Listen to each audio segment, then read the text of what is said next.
Many thanks for joining us on the news at this hour. I am Joy Annie. Our top stories. FCTA raises alarm over use of beggars as drug carriers in Abuja. Senate condemns student adoption in Borno, Oyo, promises state police soon. And business CBN survey shows 63% Nigerians want interest rate cut ahead of MPC meeting. And Nigeria dominates African weightlifting championship with 29 medal haul in Egypt. And now the news in detail. The Federal Capital Territory Administration has raised fresh security concerns over the alleged use of beggars and destitute persons by criminal syndicates to transport illicit drugs and support criminal activities within Abuja. The revelation comes as the FCTA intensifies its ongoing Operation Sweep aimed at removing street beggars, scavengers, and other vulnerable persons from the nation's capital. Usman Katun Umar reports.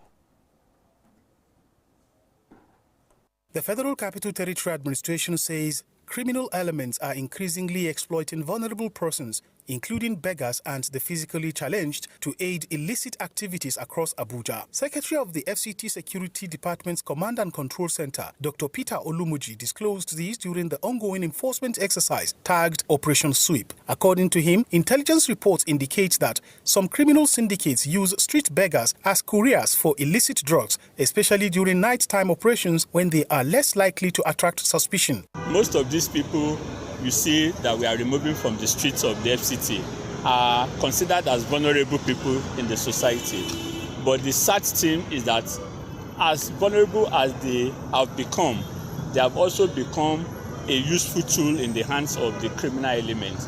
Dr. Olumuji says some of the vulnerable persons are also being used by criminal gangs as informants within the city. Dr. Olumuji further revealed that enforcement officials have, in some cases, faced resistance from suspects during operations, with some allegedly attacking operatives using walking canes and other mobility aids. Head of Enforcement at the FCTA Social Development Secretariat, Mrs. Ukachi Adebayo, disclosed that 54 persons made up of 45 adults and 9 children were evacuated during Monday's operation. Our mandate is just to make sure that the street is sanitized. And with them around, there's no way. They cause a lot of nuisance, and even the public, they usually come to complain to us in the offices. And it's not what we can just sit down and just be looking at and overlook it. The FCT administration says those evacuated are being profiled and taken to the rehabilitation centers for welfare assistance and vocational training. Part of the component of Operation Sweep, which has just been relaunched, is to rid the Federal Capital Territory of destitutes and street beggars. And this morning's exercise has taken us to parts of the nation's capital, particularly the Maitama axis, and it has just rounded up here in AYA. Of course, there are a lot of people who have asked questions about the modus operandi of clearing these people. But it is important to note that the Federal Capital Territory has a ban against street begging within the nation's capital. This operation, as we have been told, will continue. From AYA, Abuja, Usman Katun Umar for ASO Television News. Right now, the Minister of the Federal Capital Territory, FCT, Barrister Nyesom Wike, has ordered free medical treatment for casualties from a 3-story building that collapsed in Abuja on Saturday, leaving 5 people dead. Mandate Secretary, FCT, Health Services and Environmental Secretariat, Dr. Adedolapo Fashawe, who disclosed this when she visited the site, noted that preliminary findings by the Standard Organization of Nigeria's SON suggest that the developer may have compromised the quality of cement mixture used during construction. She urged residents and developers intending to build in the nation's capital to obtain the necessary approval from the FCT Development Control before commencing construction. In a dramatic rescue operation, one of the victims was pulled out alive after spending more than 9 hours trapped under the debris. Dr. Fashawe, who was at the scene, personally attended to the survivor immediately after he was rescued before he was moved to the hospital for further treatment. The FCT Emergency Management Department said in a statement that the building behind Gudu Market was under construction when it collapsed at about 8:30 a.m., killing 5 persons. while 11 others sustained injuries. The agency also, in the statement signed by the department's head of public affairs, Mrs. Nkechi Isa, noted that its search and rescue team had so far rescued 16 persons. It added that 11 of the survivors have been taken to the Federal Medical Center Abuja, Asokoro District Hospital and Maitama Hospital for treatment. Now, leader of the Senate, Senator Opeyemi Bamidele, has condemned the abduction of 87 students and teachers in Borno and Oyo states within 24 hours, despite $30 million globally raised in 2014 to secure public and private schools across Nigeria. Bamidele, also vice chairman of the Senate Committee on the Review of the 1999 Constitution, added that the recent abduction accentuated the need to expedite the establishment of state police, which is currently under consideration at the National Assembly. He made the remarks in a statement by his Directorate of Media and Public Affairs on calling for concentrated and concerted and strategic measures to make schools safe nationwide and tame the rising number of out-of-school crises. Suspected gunmen had abducted 45 students and teachers from Baptist Nursery and Primary School, Yawota Community Grammar School, and LA Primary School in Esilele in Orire local government area of Oyo State on Friday. Similarly, within the same period, Boko Haram terrorists attacked Musa Primary School and Junior Secondary School in Asikara UBA local government area, Borno State, an invasion that culminated into the abduction of 42 students. Well, in his statement, Bamidele condemned the abduction, describing it as an attack on the future of Nigeria, thereby promising to speed up the creation of state police to complement the country's current national security architecture. Now, still on that, ahead of the 2027 general election, leader of the Senate, Senator Opeyemi Bamidele, has emerged the senatorial candidate of the All Progressives Congress APC for Ekiti Central unopposed. Bamidele's emergence was revealed in a list of duly screened senatorial aspirants in Ekiti State released by the APC National Organizing Secretary Alhaji Suleiman Arugungu Sunday night. Other senatorial aspirants cleared in the state, according to Arugungu, include Chairman, Senate Committee on Media and Public Affairs, Senator Adeyemi Aderamodu, former Minority Leader of the Senate, Senator Biodun Olujimi, and Honorable Bamidele Faparuse for Ekiti South. The party also cleared Chairman, Senate Committee on Establishment and Public Service, Senator Cyril Fashuye, Senator Ayo Arise, Mr. Oladipupo Bamishaye, and Chief Oluwadare Owolabi for Ekiti North. Well, moving on now, the chairman of the Nigerian Union of Journalists FCT Council, Comrade Grace Ike, has urged journalists to remain ethical and truthful in the discharge of their duties. She made the remark at a free medical outreach organized by the council in collaboration with Nizamiya Hospital as part of activities lined up for the commencement of the 2026 Press Week. Oluchi Jacinto Okore reports. Various media professionals turned out in large numbers to participate in the free medical outreach program organized by the NUJ-FCT Council. Expressing gratitude to the Nizamiya Hospital for supporting journalist welfare, the chairman NUJ-FCT Council, Comrade Grace Ike, raised concerns over the rising cases of high blood pressure and diabetes among media professionals. As we speak, so far, we have over 300 members who have registered their names and will be attended to today with over 16 medical health practitioners here present. And for us, it is important, it is vital.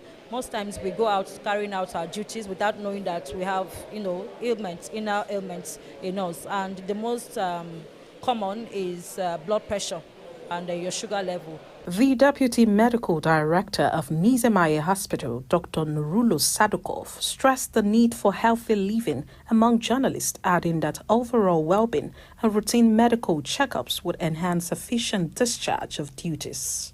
Last time also we had many cases with high blood pressure, with the eye problems and some diabetes. So we wish and we are recommending the healthy lifestyle, more exercises and good diet for them, and don't mind to use their medicines. Beneficiaries of the program expressed gratitude to the organizers. What is happening here today is God's own making, because health they say is wealth, and we thank Nizamiah and the efforts and zeal of our NUJ Council leadership to have had this collaboration with this great hospital. I came here today, I got my BP checked, I got my blood level checked, and I was also given 1 or 2 medication, which and all free of charge. To me, it's a welcome development. From my experience, this is the second time we're having such medical outreach. The first was extensive. Even this is also actually extensive.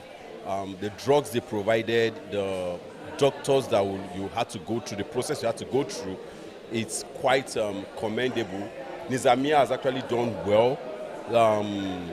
You go through your vitals, check your vitals, and complain to a specialist doctor to attend to whatever needs you present to them. Oluchi Jacinta Okore, ASO Television News. And now the Nigeria Center for Disease Control and Prevention says Nigeria currently has no confirmed case of Ebola virus disease, but surveillance has been strengthened following a deadly outbreak in Central Africa. In a statement, the Director General of the Nigeria Center for Disease Control and Prevention, Jide Idris, said the agency is increasing surveillance, laboratory readiness, and public awareness. This comes after reports of dozens of deaths linked to an Ebola outbreak in the Democratic Republic of the Congo, with a related imported case recorded in Uganda. The World Health Organization has described the outbreak as a public health emergency of international concern involving the rare Bundibugyo strain of the virus. Health authorities says the disease spreads through direct contact with infected bodily fluids and typically presents symptoms such as fever, weakness, headache, vomiting, and diarrhea. The NCDC has advised Nigerians to remain calm, maintain good hygiene, and promptly report unusual illnesses. Recall that Nigeria previously gained global recognition for successfully containing an Ebola outbreak in 2014. Away from health now, the Federal Executive Council has approved the Smart National Transport Data Bank, the SNTDB, project proposed by the Nigerian Institute of Transport Technology under the Federal Ministry of Transportation. The approval marks a major step in Nigeria's transport modernization agenda and signals government commitment to building a technology-driven, data-centric transportation system to support economic growth, national planning, security, and mobility management. The SNTDB is a digital transport intelligence platform designed to collect, integrate, process, analyze, store, and disseminate real-time transport and mobility data across the country. It will provide data to support evidence-based policymaking, transport planning, infrastructure investment, safety management, security operations, and operational efficiency. The project will be delivered under a public-private partnership arrangement using the design, build, finance, operate, transfer model with Asia Arab Investment Nigeria Limited as the private proponent. Key components include the deployment of 250 solar-powered smart gantries nationwide, establishment of the traffic management centers in the 36 states and the FCT, development of a centralized national data center, and deployment of RFID-enabled smart e-tag technology. NITT said it appreciates the support of the presidency, FEC, the Federal Ministry of Transportation, regulatory agencies, development partners, and other stakeholders. It called on state governments, transport operators, private sectors, actors, and the public to support implementation for the advancement of Nigeria's transport sector and economy. You're watching ASO Television News. We are live on DSTV channel 392. Also on StarTimes TV channel 127 and Free TV channel 507.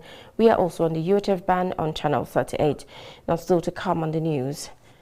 CBN survey shows 63% Nigerians want interest rate cut ahead of MPC meeting. Stay with us for this and more after this break. Stand up slowly. Wura Adeleke abducted my friend Tunini. Rest in peace, Tunini.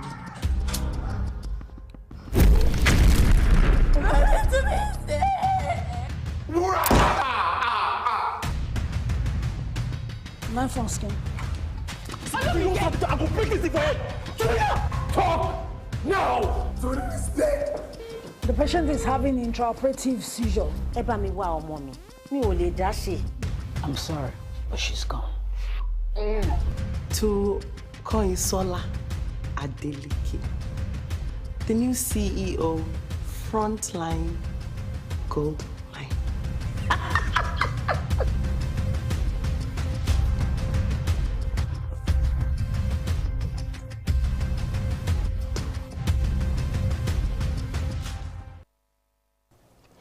Many thanks for staying there.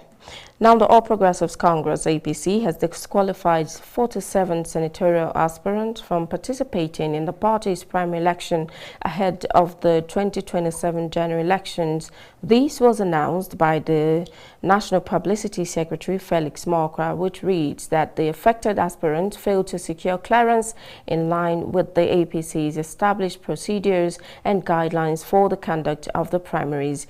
It also listed prominent figures affected by the disqualification as former Bayelsa East Senator Ben Murray Bruce, former Senate aspirant for the Federal Capital Territory Usman J. Wowo, and Rivers politician Tamuno Obabo Wemeke Dana Gogo. It confirmed that the APC National Chairman's daughter won APC Rep's ticket in Benue 2027. Governor Zulum's brother wins APC primaries for Rep seat. Ex-NAF chief quits politics after contesting Bauchi governorship as APC flag bearer. Others on the list include aspirant from Adamawa, Anambra, Cross River, Delta, Jigawa, Kebbi, Kwara, Nasarawa, Niger, Oyo, Plateau, Rivers, Taraba, Yobe, and Zamfara states. In Adamawa North, the party did not clear Honorable Hamish Idris and Honorable Abdurrahman Kwacham, while in Bayelsa East, both Ben Muribruce and Senator Benson Gadaga were disqualified. The APC also disqualified several aspirants from Oyo State, including Ademola Wasiu Ale, Ajimobi Wasiu, Adeboyega, Kolakpo Boye, Kola Daise, and Akinremi Alade Bolaji.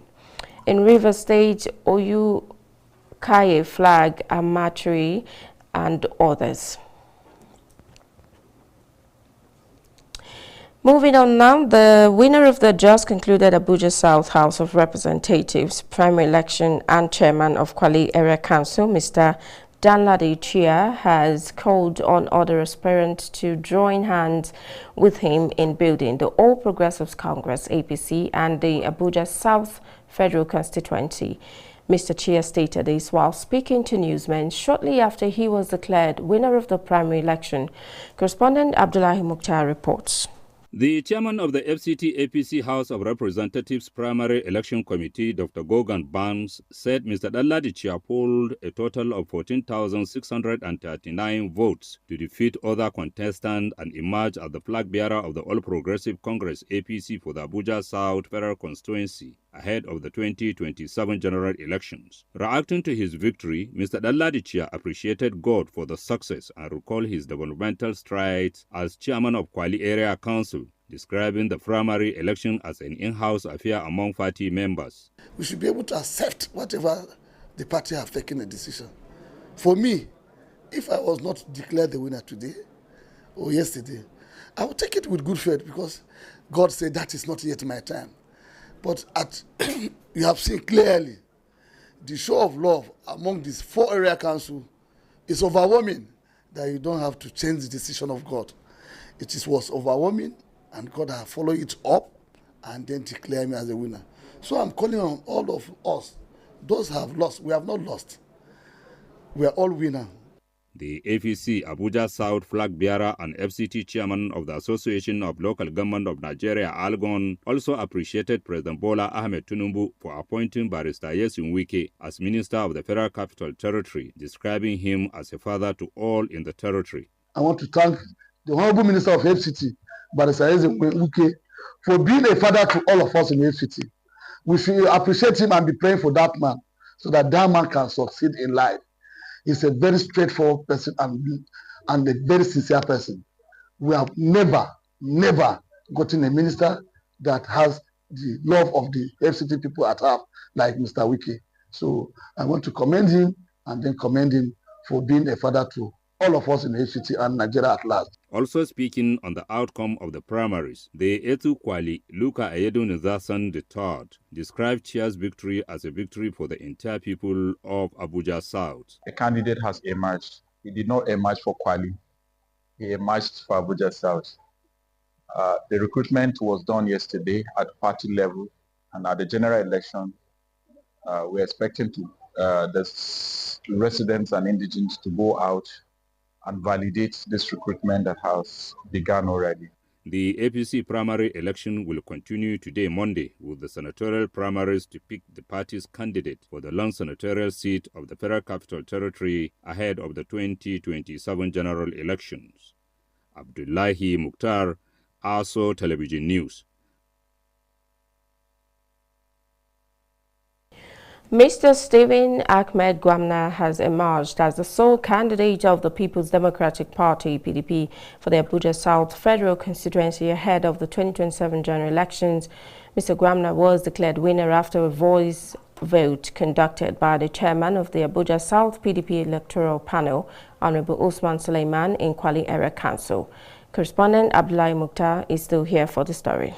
Honorable Usman Suleiman, the Abuja South Federal Constituency Electoral Panel Chairman and PDP Chairman in Kwali Area Council, said Mr. Stephen Ahmed Gwamna emerged as the sole candidate and flag bearer of the party for Abuja South, being the only aspirant for the position under the PDP. He assured members of the party that the People's Democratic Party is now one united family. The issues are forgone for now.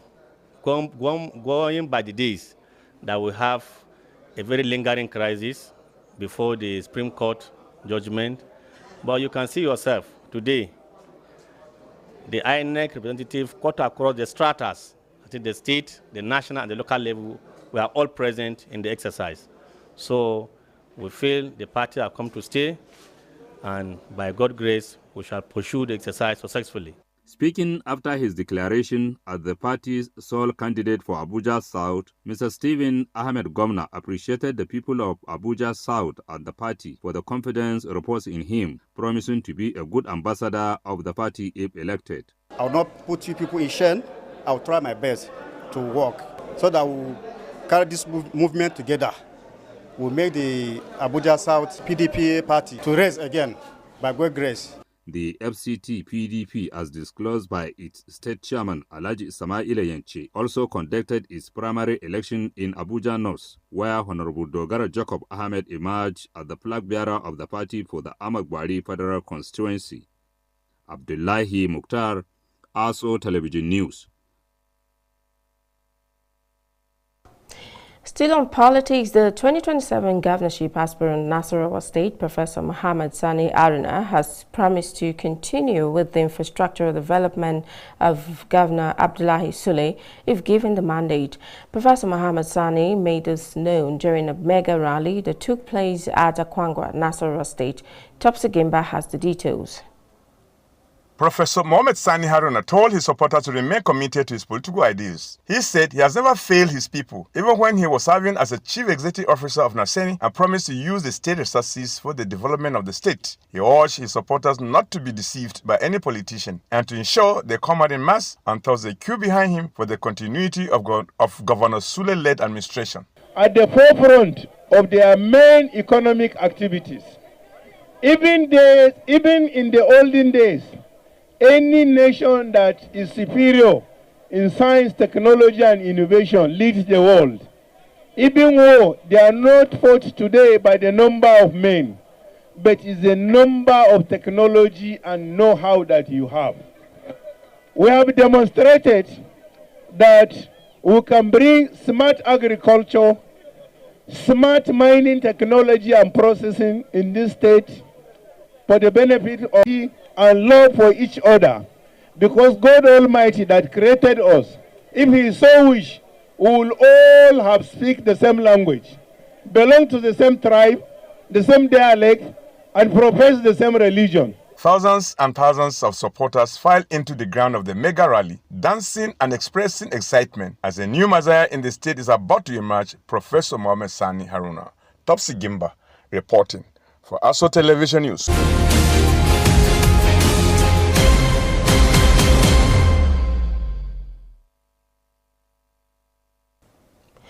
The Central Bank of Nigeria says a majority of Nigerians are calling for a reduction in interest rate ahead of the upcoming Monetary Policy Committee meeting scheduled for May 19 and 20, 2026. According to the Central Bank of Nigeria, April 2026 inflation expectation survey shows 63.3% of respondents want interest rate reduced, while 26% prefer rates to remain unchanged and 10.7% support an increase. The report comes as the Apex Bank prepares to take another decision on the monetary policy rate aimed concerned over inflation, rising energy cost, exchange rate pressures and insecurity. The survey also shows that 67.2% of Nigerians described inflation as high in April, up from 56.4% in March. It added that households and businesses continue to feel rising pressure with energy, transportation, exchange rate pressure and infrastructure cited as key drivers. On income level, the report revealed that lower income households are the most affected, while rural communities reported higher inflation perception than urban areas. Despite the pressure, the central bank noted a degree of optimism, with some respondents expecting inflation to ease over the next 6 months. The Monetary Policy Committee is expected to meet between Tuesday and Wednesday to review key economic indicators and decide the next direction of the interest rate. The outcome of the meeting will be closely watched by business and others.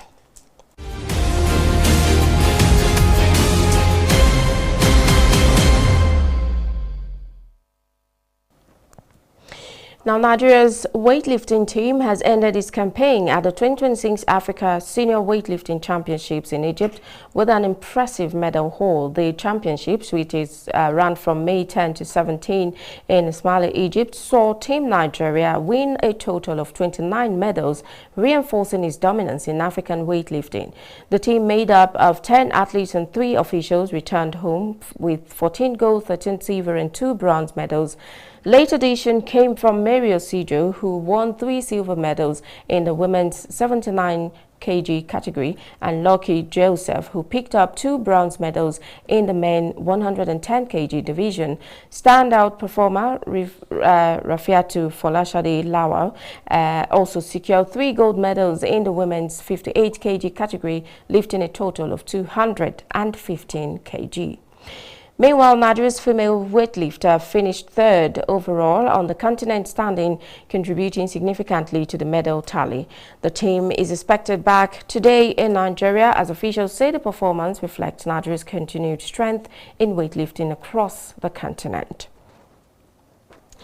But that's a bulletin. But before we go, look at one of our major stories again. We told you that FCTA has raised alarm over use of beggars as drug carriers in Abuja. That's the news. I am Joy Annie. Thank you for watching.